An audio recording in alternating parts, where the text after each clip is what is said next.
It's me. What's up, YouTube? It's Julia. That's my super annoying little sister. And this is my ugly, chopped older sister. You know I edit this and I can just cut that out, right? As you all know, I read like 200 books a year. I love books. My whole life revolves around books. Me, on the other hand, I can probably count the number of books I've read on my own time on one hand. For school, it's probably 2 hands. Knowing that Julia is not a big reader, I feel like if she likes a book, then it must be a really good book. So today, my 18-year-old sister is gonna recommend some books that she likes, but that we both like. So we have 10 books that Julia really, really likes. We have some throwback books. We have some books she's read for school. We have some books she's read on her own time. And she's gonna talk about them. I'm gonna talk about them. I've read all of them. We actually went through my bookshelf and Julia pointed out every single book she's ever read. No. I pointed out, okay, yeah, it was kind of all the ones I've read, but I knew some of the other ones, okay? I was pointing, I was like, oh, I've heard of that. For context, I took young adult literature this year as my English class. So I read a lot of young adult books. So that's, I think, a majority of what this pile is. But yeah, there's some nonfiction. There's one young reader. Yeah. There's a good mix of stuff that she likes. One of them is in verse. Yes, I've read in verse, people. Yes. Okay. The first book we're gonna be talking about is Persepolis by Marjane Satrapi. This one's actually a graphic novel. I read this in my sophomore year English class. Yeah, freshman year English class. And I really liked it because it's a super quick read and it was also just super interesting.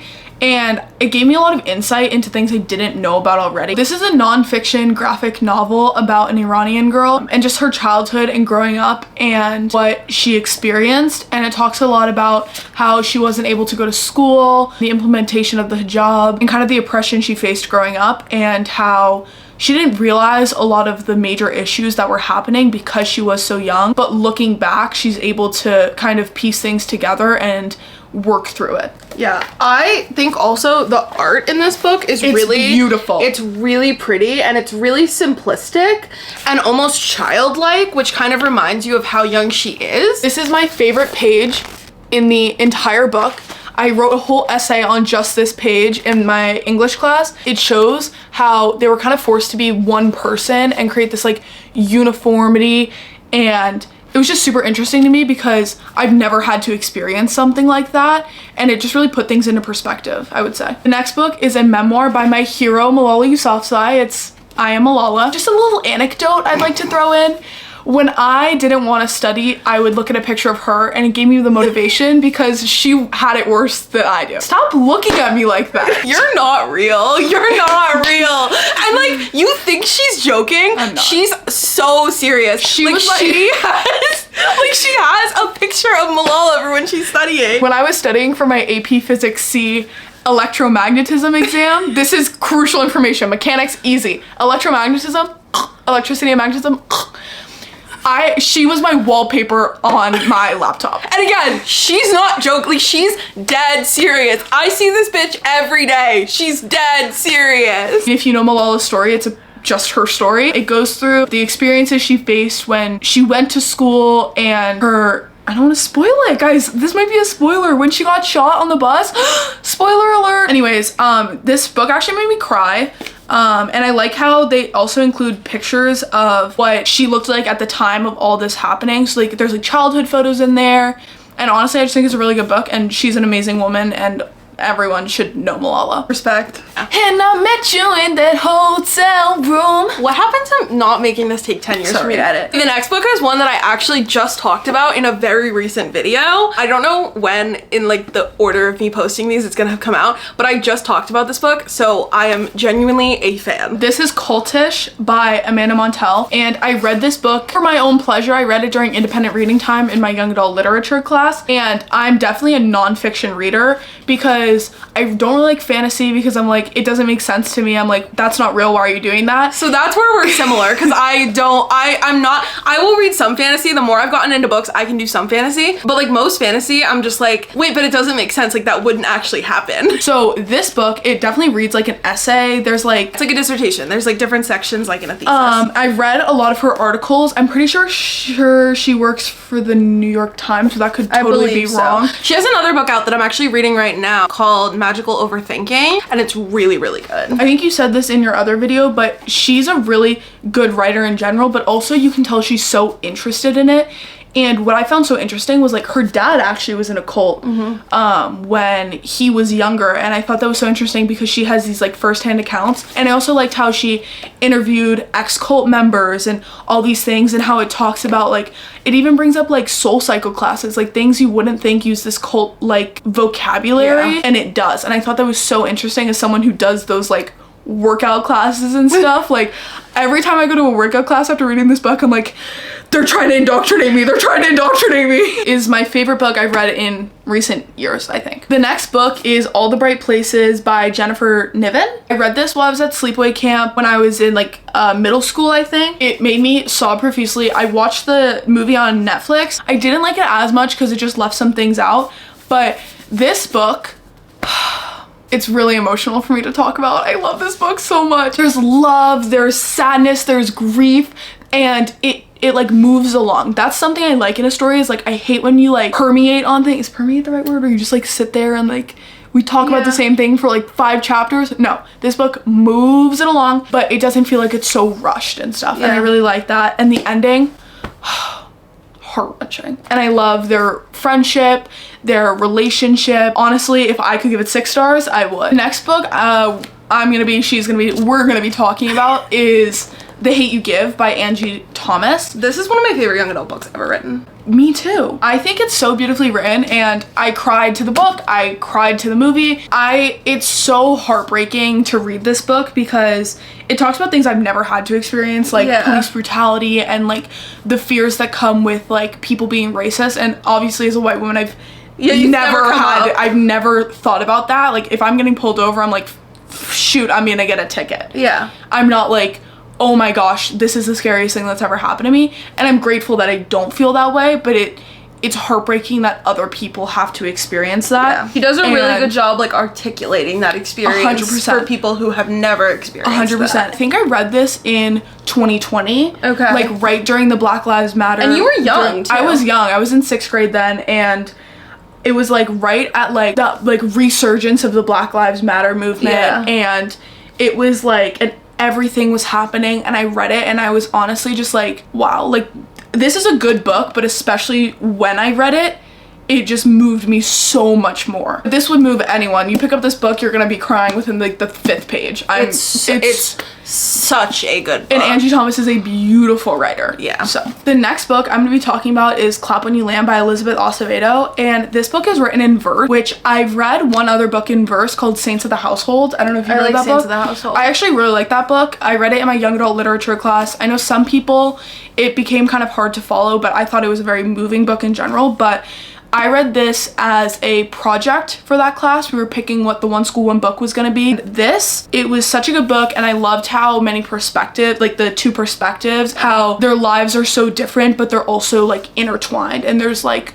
I love a book with multiple perspectives. That's one of my favorite. I love a book with multiple perspectives. Yeah. She also has the book The Poet X, which I haven't read, but I've heard it's very good. The next book we're going to be talking about is All My Rage by Sabaa Tahir. I read this book in my young adult literature class this past year. It is so beautifully written. This is one of the best, like, I don't even know how to explain it. It's just like one of the best written books I've ever. It's pretty to read. It's beautiful, and it's also, she spent like 10 years writing this book. Yeah. And I think that's what makes it so good, is because it's just such a good book, and it tackles so many things, but it doesn't feel like it's tackling all these things. The main character, Salahuddin, his mother passed away, and I read it right after Grammy died. Oh. And I literally bawling my eyes out at this book, where I'm like reading it in the middle of class. I'm like bawling my eyes out. My teacher comes up to me and she's like, "Are you okay?" I was like, I'm fine, I promise. Like, oh my gosh, like,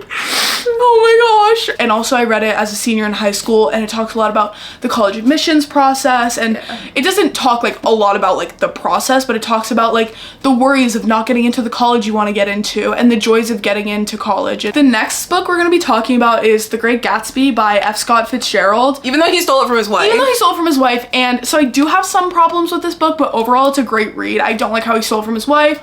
I don't like how it's centered around a white man when other characters are there's so much depth to the other characters. characters that I don't think is touched on enough in the book, and they're too focused on him. And if there was like a spin-off for like Daisy, oh my gosh, I just want Daisy's book. I just want Daisy's book. I read it at the end of my junior year, and it was like one of the only books I read that year because I was taking a like AP Lang, which is like a writing class. I really liked it. It was a good book, but I don't like how he stole it from his wife, and I still am mad about that. You know what? Fuck you, F. Scott Fitzgerald. I know you're dead, but give me a Daisy spin-off. The next book we're gonna be talking about is To Kill a Mockingbird by Harper Lee. This is a very well-loved book. Yeah. This book is... Well, okay, because this is my copy of the book, but what happens is my sisters come over to my apartment and they go, this is my reading list for X class. This is my reading list for the summer. And then they go shopping in the library. I have the library here, which is behind all my videos, and it extends down the whole wall. And then a bookshelf in the other room. Yeah, there's a bookshelf in the other room. There's a bookshelf in my front entryway. There's almost 1,000 books jammed into my tiny little 1-bedroom apartment. People come over and they shop for books here and they borrow them. And this is on everybody's summer reading list, school reading lists. So many people have borrowed and read and loved this copy of this book. This book is so good.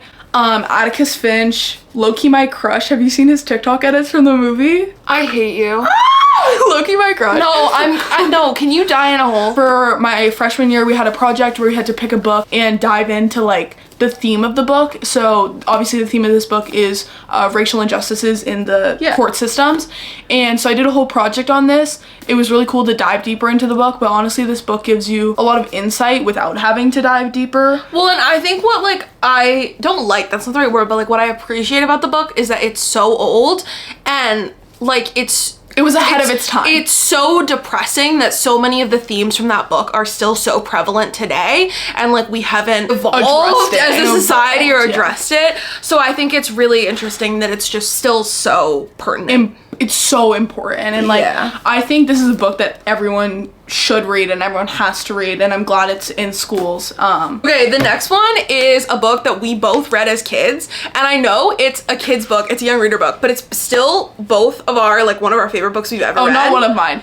My favorite book I've ever read. Okay, so I think even though it's a young reader book, I think adults should be reading this book. I think everybody should be reading this book. I fucking love this book. Julia wanted to do the honors of saying all the titles and the authors today, so we'll give her this one. So the final book we're going to be talking about is The War That Saved My Life by Kimberly Burbaker Bradley. And I read this in elementary school, like 4th or 5th grade. I read the entire series. There's a sequel. There wasn't a sequel when I read it, but I have read the sequel now as an adult. So there is a sequel. One thing I'm really interested in is like, well, not interested in, I should say, something I find super, I mean, interesting is the best word to say it, is like world wars, and like I think it's super interesting how everything changed for it, and like the changing of society and stuff like that. And this book was so good. Like during World War II, they would take kids out of like high conflict areas and like move them into like host families in lower conflict areas. And this girl was in a really bad situation at home, so she got kind of lucky that she was being moved to a lower conflict area. And she has a physical disability, and she ends up on a farm with a horse, and she really connects with the horse. Yeah. What's it called? She's like club feet, I think. Yeah, she has club feet. It's like actually like a really deep book about the impact of war on children. It's like written for kids. And she also learns how to ride a horse. Yeah, and she learns how to ride a horse. I'm really proud of my girl Ada. At 10 years old, that girl could ride a horse, okay? Yeah. We feel really strongly passionately about this kid's book. That's all from us today. Woohoo! Let us know if you check out any of these books in the comments. Tell Julia hi. This is the gorgeous soul that makes all of my thumbnails. So if you ever look in the comments of my videos, Julia has commented and said something about the thumbnail. And I'm also beautiful. So let me know if you guys want to see more of me down below, because this could be the start of my influencer journey, and this could become my channel. It's my channel. As of now, it's your channel. Let's get that right. And so just comment down below if you want to see more of me in the future, and if you have a crush on me, and if you think my reads are the best books ever. Okay. Subscribe to my channel while it's still my channel. If you want to see what I'm reading and when I'm reading it, you can check out my Instagram right here. Bye. Bye, YouTube.